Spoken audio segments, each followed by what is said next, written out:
मुजफ्फरनगर जिला कलेक्ट्रेट पर आजाद समाज पार्टी और भीम आर्मी के कार्यकर्ताओं ने छात्रों के समर्थन में जोरदार धरना प्रदर्शन किया। यह प्रदर्शन आजाद समाज पार्टी के राष्ट्रीय अध्यक्ष और सांसद चंद्रशेखर आजाद के देशव्यापी आह्वान के तहत आयोजित किया गया, जिसमें बड़ी संख्या में कार्यकर्ताओं ने हिस्सा लिया। प्रदर्शनकारियों ने शिक्षा व्यवस्था में व्यापक सुधार और छात्रों के हितों की रक्षा की मांग को लेकर सरकार के खिलाफ आवाज बुलंद की। धरने को संबोधित करते हुए भीम आर्मी के राष्ट्रीय अध्यक्ष विनय रतन सिंह ने कहा कि शिक्षा मंत्री धर्मेंद्र प्रधान का इस्तीफा हो जाना छात्रों के आंदोलन की एक उपलब्धि हो सकती है, लेकिन केवल इस्तीफे से शिक्षा व्यवस्था की समस्याएं खत्म नहीं होंगी। उन्होंने कहा कि देश के लाखों छात्र बेहतर और पारदर्शी शिक्षा व्यवस्था की मांग कर रहे हैं और सरकार को इस दिशा में ठोस कदम उठाने चाहिए। विनय रतन सिंह ने उत्तर प्रदेश के रामपुर स्थित जौहर यूनिवर्सिटी को लेकर चल रही कार्रवाई पर भी सवाल उठाए। उन्होंने कहा कि किसी भी शैक्षणिक संस्थान को नुकसान पहुंचाना विद्यार्थियों के भविष्य के साथ अन्याय है। उनका कहना था कि यदि किसी प्रकार की कानूनी या प्रशासनिक प्रक्रिया है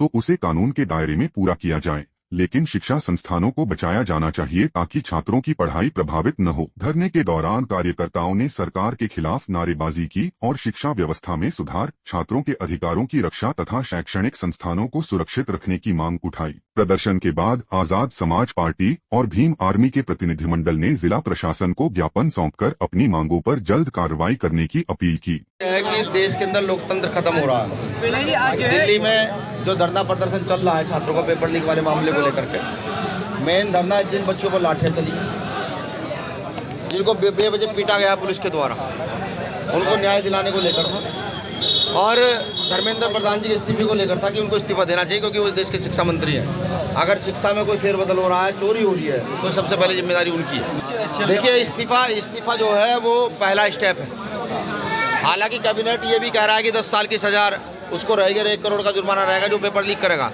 लेकिन इसको रोका कैसे जाएगा, ये बड़ा सवाल है।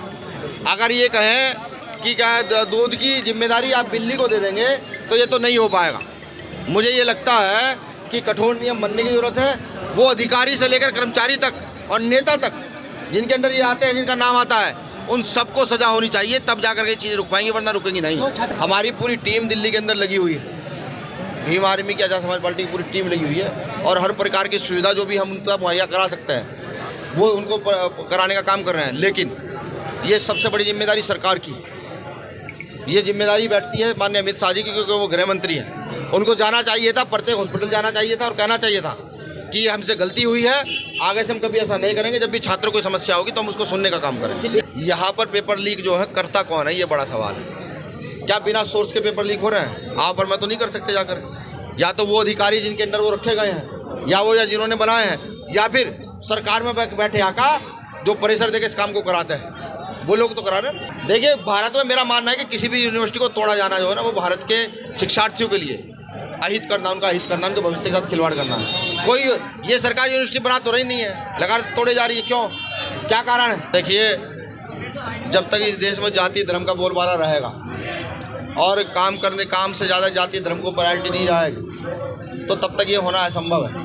यहाँ पर कोई गद्दी पर ऐसा व्यक्ति बैठे जो जाति धर्म से ज़्यादा बच्चे की क्षमता, उसकी कार्यशैली, उस पर काम करें। देखिए, हम बाबा साहब अम्बेडकर के लोग हैं और बड़ी बातें करना हमसे आता नहीं है। हमारा प्रयास निरंतर ये है कि आर्टिकल 326 का प्रयोग करना सबको समझाया जाए, वोट की कीमत समझाया जाए और उस वोट का सही प्रयोग करके सही लोगों को बिठाया जाए।